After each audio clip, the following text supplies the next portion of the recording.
क्या तुम मुझे ऐसे गांव का पता बता सकते हो जो श्रापित गांव के नाम से प्रसिद्ध हो? माने कि जहां फसलें सूख जाती हैं, महामारी आती है, वर्षा बहुत देर से होती है, और जहां हर वर्ष ही कोई ना कोई महामारी फैलती हो। चंदनपुर भैया, चंदनपुर की बात कर रहे हो ना? वही गांव है, लोग उसे श्रापित गांव भी कहते हैं भाई। ओह, तो कहाँ है वो गांव?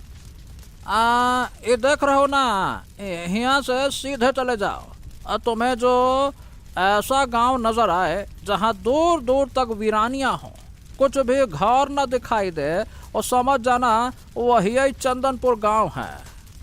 अर्जुन और राजकुमारी नैना तुरंत वहां से आगे बढ़ गए।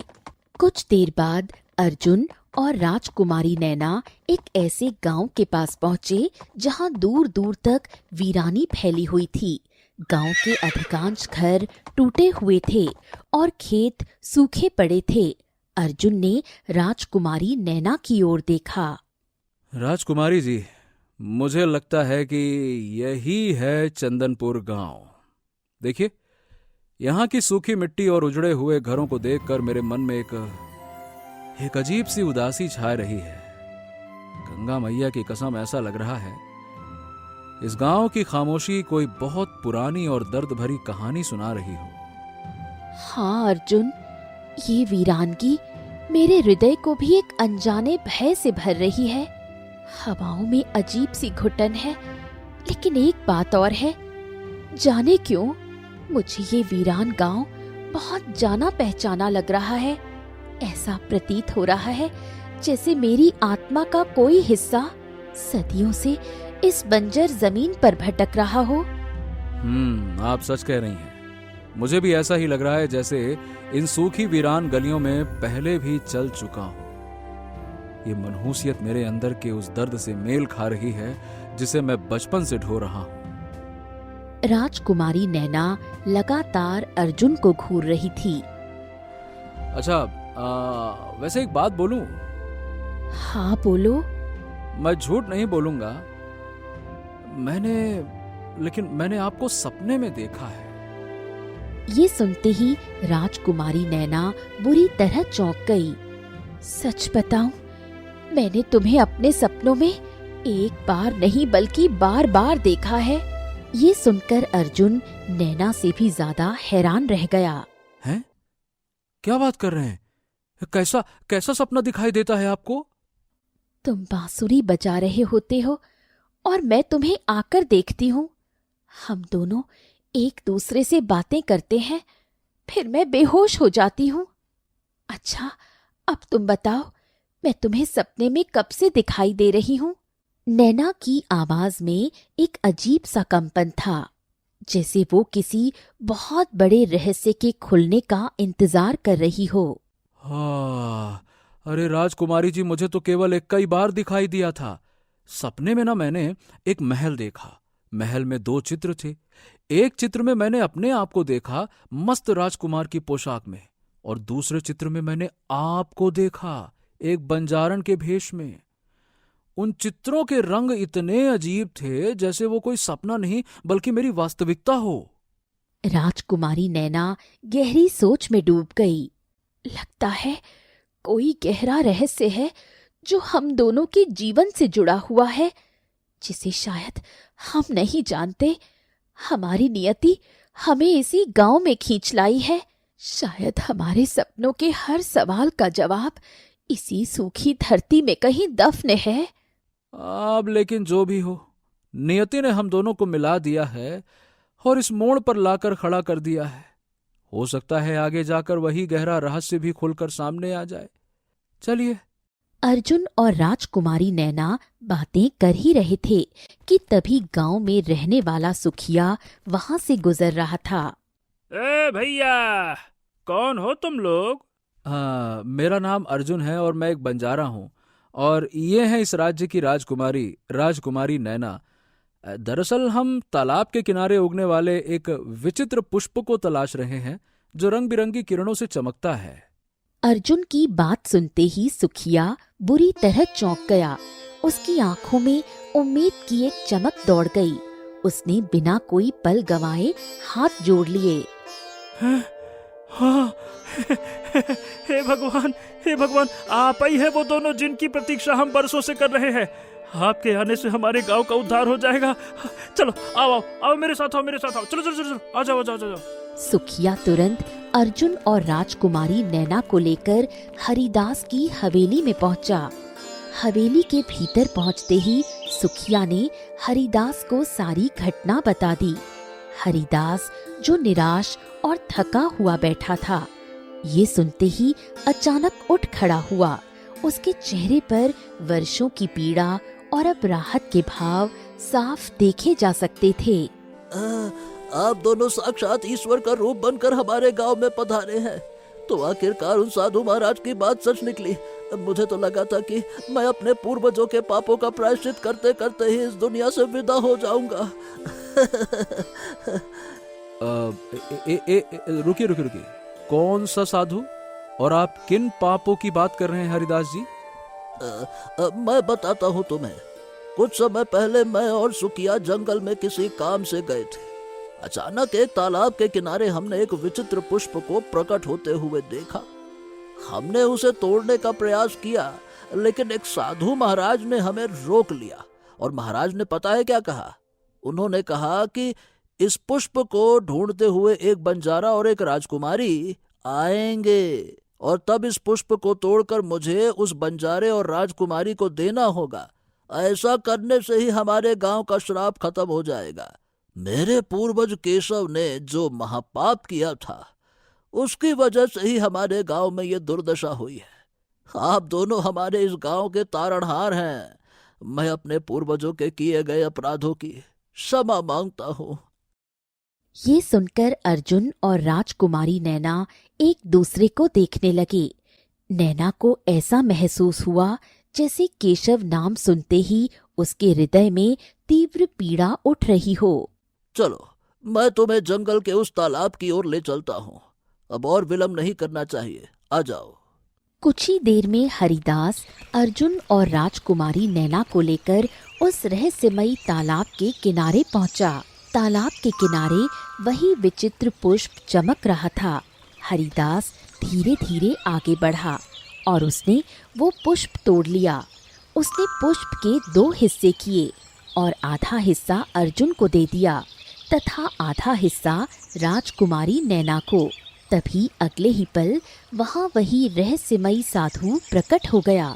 साधु अर्जुन और राजकुमारी नैना को घूरते हुए मुस्कुराने लगा। चलो, आधे आधे पुष्प के हिस्से को खा लो। यही तुम्हारे जीवन की सबसे बड़ी पहेली को सुलझाएगा और तुम्हें तुम्हारे वास्तविक रूप से मिलाएगा। खा लो। अर्जुन और राजकुमारी नैना ने वो पुष्प खा लिया। अगले ही पल रंग बिरंगी किरणें राजकुमारी नैना के शरीर के चारों ओर फैल गईं। मैं स्वस्थ महसूस कर रही हूँ। मेरे भीतर की सारी पीड़ा और कमजोरी जैसे एक ही पल में समाप्त हो गई है। एक नई ऊर्जा का संचार हो रहा है। ऐसा लग रहा है जैसे मैं सदियों की नींद से जागी हूँ। लेकिन अगले ही पल अर्जुन और नैना दोनों बेहोशी की गहराइयों में समा गए। बेहोशी की अवस्था में उनके मस्तिष्क में अतीत के वो पन्ने पलटने लगे जो सदियों से बंद थे। एक विशाल राजमहल, एक बंजारन का नृत्य और जमींदार केशव का क्रूर चेहरा, सब कुछ उनके मानस पटल पर उभर आया। कुछ देर बाद दोनों की आंखें खुलीं। अर्जुन की आंखों में आश्चर्य और भावनाएं साफ दिखाई दे रही थीं। हाँ, नैना, मुझे सब कुछ याद आ गया। मैं पिछले जन्म में एक राजकुमार था। मुझे याद आ गया कि कैसे मैं तुम्हारी पायल की झनकार और बांसुरी की धुन पर खींचा चला आता था। तुम्हारा वो निश्चल प्रेम मुझे आज भी महसूस हो रहा है नैना, आज भी। और मैं एक बंजारन। मुझे याद आ गया अर्जुन, कैसे उस जालिम केशव ने तुम्हें मुझसे छीनने की कोशिश की थी। वो भयंकर रात आज भी मुझे डराती है। अब समझ में आया। सपने में मैंने जिस महल को देखा और उस महल में मैंने जो तस्वीर देखी वो मेरा पिछला जन्म था। तभी साधु रहस्यमयी अंदाज में मुस्कुराया। हाँ, नियति के खेल बड़े ही निराले होते हैं। पिछले जन्म में नैना एक बंजारन थी और तुम एक राजकुमार। प्रकृति अपने चक्र को हमेशा पूरा करती है। जो कर्ज पिछले जन्म में बाकी रह गया था वो आज चुकता होने जा रहा है। साधु की आंखों में रहस्य चमकने लगा। पिछले जन्म में तुमने जिस साधु की तपस्या भंग की थी वो साधु मैं ही था। मैंने तुम्हें श्राप देकर इस फूल में बदल दिया था। फिर तुम्हारे जीवन में नैना आई। नैना ने तुम्हें स्पर्श किया और तुम श्राप से मुक्त हो गए। उसके बाद तुम नैना के गांव चले गए और उससे प्रेम करने लगे।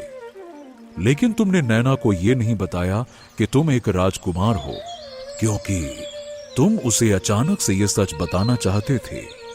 जब तुम अपने सैनिकों को लेकर नैना के घर पहुंचे तब तक बहुत देर हो चुकी थी।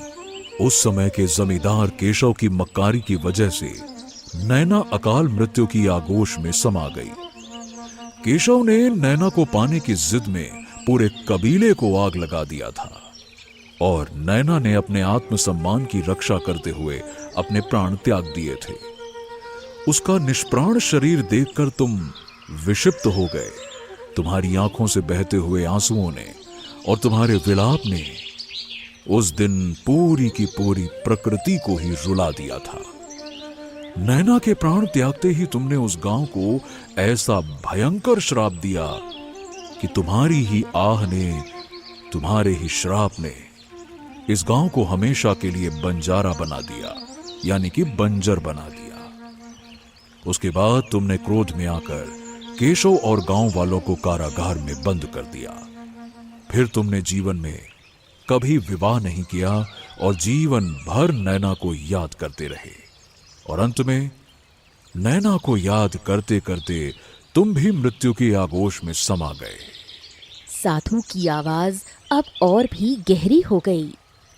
तुम दोनों का प्रेम सच्चा था और इसी वजह से तुम्हें पुनर्जन्म मिला।